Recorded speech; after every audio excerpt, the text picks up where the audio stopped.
ಪುರುಷೋತ್ತಮ ಪ್ರಾಪ್ತಿ ಯೋಗ. 15ನೇ ಅಧ್ಯಾಯವನ್ನು ಏನಂತ ಕರೀತಾರೆ ಅಂತಂದ್ರೆ ಪುರುಷೋತ್ತಮ ಪ್ರಾಪ್ತಿ ಯೋಗ. ಪುರುಷೋತ್ತಮ ಅಂತಂದ್ರೆ ಭಗವಂತ.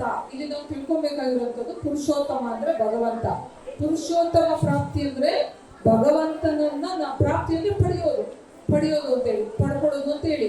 ಪ್ರಾಪ್ತಿ ಯೋಗ ಅಂತ ಅಂದ್ರೆ ಭಗವಂತನನ್ನ ಹೇಗೆ ಪಡೆಯೋದು ಅನ್ನೋದನ್ನ ವಿವರಿಸಿರುವಂತಹ ಅಧ್ಯಾಯ ಇದು ಆಯ್ತಾ. ಹಾಗಾಗಿ ಇಲ್ಲಿ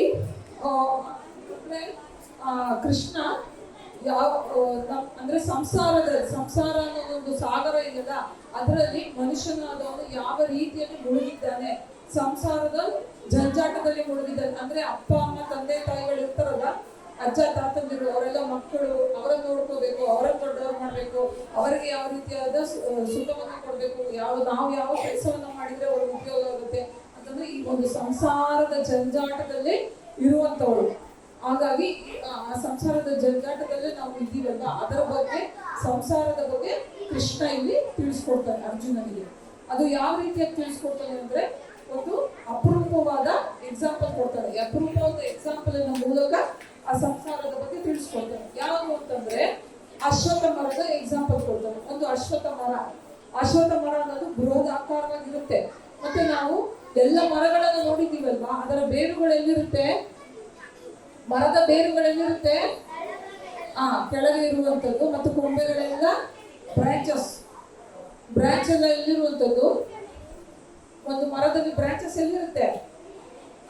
ರೂಟ್ ಬಂದು ಕೆಳಗಿರುವಂತದ್ದು, ಬೇರುಗಳು ಕೆಳಗಿರುವಂತದ್ದು, ಬ್ರಾಂಚಸ್ ಬಂದು ಮೇಲಿರುವಂತದ್ದು.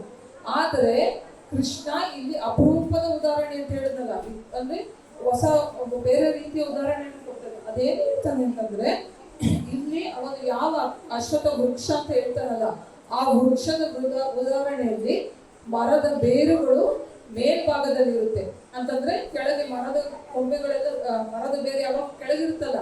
ಆದ್ರೆ ಇಲ್ಲಿ ಕೃಷ್ಣ ಹೇಳಿರುವಂತ ಅಶ್ವತ್ಥ ವೃಕ್ಷದ ಮರದ ಬೇರುಗಳು ಮೇಲ್ಮುಖವಾಗಿರುತ್ತೆ ಮತ್ತು ಕೊಂಬೆಗಳೆಲ್ಲ ಕೆಳಮುಖವಾಗಿ ಇದೆ ಅಂತ ಹೇಳಿ. ಅಂತಂದ್ರೆ ಇದು ನಿಜವಾಗಿ ಇರುವಂತದ್ದಲ್ಲ, ಕಲ್ಪನೆಯಲ್ಲಿ ಇರುವಂತದ್ದು, ಕಲ್ಪನೆಯಲ್ಲಿ ಹೇಳಿರುವಂತದ್ದು. ಮತ್ತು ಅದು ನಮಗೆ ಅಷ್ಟು ಸುಲಭವಾಗಿ ಗ್ರಹಿಸೋದಕ್ಕೂ ಸಾಧ್ಯ ಇಲ್ಲ, ಅಂದ್ರೆ ತಿಳ್ಕೊಳ್ಳೋಕ್ಕೂ ಸಾಧ್ಯ ಇಲ್ಲ. ಅಂದ್ರೆ ಅದು ಅಷ್ಟು ಅಪಾರವಾಗಿದೆ. ಅಂದ್ರೆ ಅದು ಉದ್ದ ಆಗದ, ಅದು ಆದಿ ಯಾವುದು, ಅಂತ್ಯ ಯಾವುದು, ಆರಂಭ ಯಾವುದು, ಯಾವ ರೀತಿಯಲ್ಲಿ ಇದೆ, ಎಷ್ಟು ಹೈಟ್ ಅಲ್ಲಿ ಇದೆ ಅನ್ನೋದು ಸಹ ನಮ್ಗೆ ಗೊತ್ತಾಗೋದಿಲ್ಲ. ಇದೊಂದು ಕಲ್ಪನೆಯಲ್ಲಿ ಹೇಳಿರುವಂಥದ್ದು. ಅಂತಂದ್ರೆ ಬೇರು ಅನ್ನೋದು ಇಲ್ಲಿ ಕೃಷ್ಣ ಅಂದ್ರೆ ಭಗವಂತ ಅನ್ನುವಂಥದ್ದು. ಕೊಂಬೆಗಳು ಅಂತಂದ್ರೆ ಬ್ರಾಂಚ್ ಅನ್ನೋಂಥದ್ದು ಏನಿದೆ ಅದು ಕೆಳಮಟ್ಟದಲ್ಲಿದೆ. ಅಂದ್ರೆ ಬೇರು ಅನ್ನೋದು ಮೇಲಿನ ಮಟ್ಟದಲ್ಲಿದೆ. ಅಂದ್ರೆ ಅದೇ ನಮಗೆ ಬೇರಿನಿಂದನೇ ಒಂದು ಗಿಡ ಬೆಳೆಯುವಂಥದ್ದಲ್ವಾ. ಆ ಬೇರಿಲ್ಲಂದ್ರೆ ಗಿಡ ಬೆಳೆಯೋದಕ್ಕಾಗುತ್ತಾ? ಅಂದ್ರೆ ಭಗವಂತನೇ ಬೇರು.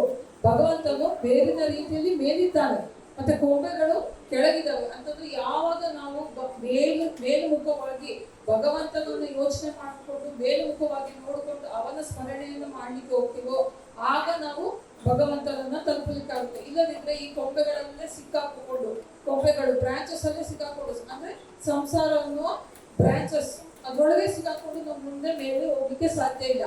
ಹಾಗಾಗಿ ನಾವು ಮೇಲೆ ಹೋಗ್ಬೇಕು ಅಂತಂದ್ರೆ ಯಾವ ಕೆಲಸವನ್ನ ಮಾಡ್ಬೇಕು ಅಂತಂದ್ರೆ ಅನಾಸಕ್ತಿ ಅಂತಂದ್ರೆ ಆಸಕ್ತಿನೇ ಇಲ್ಲದೆ ಇರುವಂತ ಅನ್ನೋದನ್ನ ಮನಸ್ಸಲ್ಲಿ ಇಟ್ಕೊಂಡು ಆ ಮರವನ್ನ ಒಂದು ಕೊಡಲಿಯಿಂದ ಕಡಿದಾಕ್ಬಿಡ್ಬೇಕು. ಅಂತಂದ್ರೆ ಅಶ್ವತ್ಥ ವೃಕ್ಷದ ಮರ ಇದೆಯಲ್ಲ, ಅದನ್ನ ನಾವು ಸಂಸಾರವನ್ನ ಬಂಧನದಲ್ಲಿ ಇರ್ತೀವಲ್ಲ, ಆ ಬಂಧನದಿಂದ ನಾವು ಇಡೀ ಮರವನ್ನೇ ಕಡ್ದಾಕ್ಬಿಡ್ಬೇಕು. ಮರವನ್ನ ಕಡ್ದಾಕ್ದಾಗ ಏನಾಗುತ್ತೆ? ಎಲ್ಲ ರೆಂಬೆ ಕೊಂಬೆಗಳು ಕೆಳಗೆ ಬಿದ್ದೋಗ್ತದಲ್ಲ, ರೆಂಬೆ ಕೊಂಬೆಗಳು ಕೆಳಗೆ ಬಿದ್ದೋಗುತ್ತೆ, ಮತ್ತೆ ಬೇರು ಸಹ ಬೀಳುತ್ತೆ. ಕೊಂಬೆಗಳೆಲ್ಲ ಕೆಳಗೆ ಬಿದ್ದು ಬೇರು ಮೇಲಿರುತ್ತೆ. ಆಗ ನಾವು ಅಂದ್ರೆ ಭಗವಂತ ಮೇಲಿರ್ತಾನೆ. ನಾವು ಸಂಸಾರದ ರೆಂಬೆ ಕೊಂಬೆಗಳೆಲ್ಲ ಕಡ್ದಾಕ್ತದ, ರೆಂಬೆ ಕೊಂಬೆಗಳು ಕೆಳಗೆ ಹೋಗುತ್ತೆ, ಬೇರು ಮೇಲಿರುತ್ತೆ. ಆ ಬೇರನ್ನ ಪಡಿಬಹುದು ಅಂತಂದ್ರೆ ಭಗವಂತನನ್ನು ಸುಲಭ ಅಂತಂದ್ರೆ ಅಷ್ಟು ಸುಲಭ ಅಲ್ಲ ಮಕ್ಕಳು. ಇದನ್ನೆಲ್ಲ ನೀವು ಈಗ ತಿಳ್ಕೊಳ್ಳಿ. ನೀವು ಸಣ್ಣವರಾದ್ರಿಂದ ಇಷ್ಟು ದೊಡ್ಡದಾಗಿ ಅರ್ಥ ಮಾಡ್ಕೊಳಿಕ್ ಆಗಲ್ಲ. ಆದ್ರೂ ಸಹ ಸಣ್ಣದಾಗಿ ಹೇಳಿರುವಂಥದ್ದು ಏನಂತಂದ್ರೆ, ಈ ಸಂಸಾರದ ಬಂಧನದಿಂದ ನಾವು ಹೊರಬರ್ಬೇಕು ಅಂತಂದ್ರೆ ಮೋಹ, ಆಸೆ, ದುಃಖ, ಸಂತೋಷ, ಸುಖ ಅಥವಾ ಎಲ್ಲವನ್ನು ಸಮಚಿತ್ತನ ತಗೋಬೇಕು. ಸಂಸಾರ ಬಂಧನವನ್ನು ಬಿಡಬೇಕು. ಸಂಸಾರ ಅಂತಂದ್ರೆ ಬಿಟ್ಟು ಕಾಡಿಗೆ ಹೋಗಿ ಸನ್ಯಾಸಿಯ ರೀತಿಯಲ್ಲಿ ಇರುವಂತದ್ದಲ್ಲ. ಎಲ್ಲ ಬಿಟ್ಟು ನಾವು ಕಾಡಿಗೆ ಹೋಗ್ಬಿಡ್ತೀವಿ, ನಮ್ಗೆ ಯಾರು ಬೇಡ, ಆತರ ಅಲ್ಲ. ಸಂಸಾರದಲ್ಲಿ ಇದ್ರೂ ಸಹ ಅದಕ್ಕೆ ಮೋಹಕ್ಕೆ ಒಳಗಾಗಬಾರ್ದು. ನನ್ನ ಕೆಲಸ ಏನು, ನಾನು ಬಂದಿದ್ದೀನಿ, ನನ್ನ ಕೆಲಸವನ್ನು ನಾನು ಮಾಡಬೇಕು, ಅದನ್ನ ದೇವರಿಗೆ ಅರ್ಪಿಸುತ್ತಾ ಫಲವನ್ನು ಅಪೇಕ್ಷೆ ಮಾಡದೆ ಕೆಲಸವನ್ನ ಮಾಡಬೇಕು. ಆಗ ದೇವರ ಬೇರು ಅಂದ್ರೆ ದೇವರನ್ನ ಸೇರುವಂತದ್ದಾಗುತ್ತೆ ಅನ್ನೋದನ್ನ ಕೃಷ್ಣ ಇಲ್ಲಿ ಅರ್ಜುನನಿಗೆ ಹೇಳಿರುವಂಥದ್ದು. ಅಂದ್ರೆ ಪುರುಷೋತ್ತಮ ಪ್ರಾಪ್ತಿ ಅಂದ್ರೆ ದೇವರು ಭಗವಂತನನ್ನ ಈ ರೀತಿಯಾಗಿ ಮಾಡಿದಾಗ ಅವನನ್ನ ಪಡೆಯಬಹುದು. ಪ್ರಾಪ್ತಿ ಅಂದ್ರೆ ಅವನನ್ನ ಪಡೆಯಬಹುದು ಅನ್ನೋದನ್ನ ಈ ಅಧ್ಯಾಯದಲ್ಲಿ ನಾವು ತಿಳ್ಕೊಂಡಿದ್ದೀವಿ. ಗೊತ್ತಾಯ್ತಾ ಮಕ್ಕಳೇ? ಏನೇಳಿ ಸ್ವಲ್ಪ ಅರ್ಥ ಆಗ್ತಾ ಇದೆ ನಾವು ಹೇಳುವಂಥದ್ದು? ನೀವು ಅರ್ಥ ಆಗ್ತದೆ ಅಂತ ಹೇಳಿದ್ರೆ ನಮ್ಗೂ ಸ್ವಲ್ಪ ಖುಷಿ ಆಗುತ್ತೆ. ಅಂದ್ರೆ ಬೇರೆ ರೀತಿಯಲ್ಲಿ ನಾವು ಹೇಳುವಂಥದ್ದನ್ನ ನೀವು ತಿಳ್ಕೋಬಹುದು ಅಂತೇಳಿ ಇನ್ನೂ ಎಕ್ಸಾಂಪಲ್ಸ್ ಕೊಟ್ಟು ಹೇಳ್ಬಹುದು. ಆದ್ರೆ ಸಮಯ ಅಭಾವ ಇರೋದ್ರಿಂದ ಇಷ್ಟರ ಮಟ್ಟಿಗೆ ನಾವು ಹೇಳಕ್ಕೆ ಪ್ರಯತ್ನವನ್ನ ಮಾಡ್ತಾ ಇದ್ದೀವಿ. ಜಯ ರಾಮಕೃಷ್ಣ.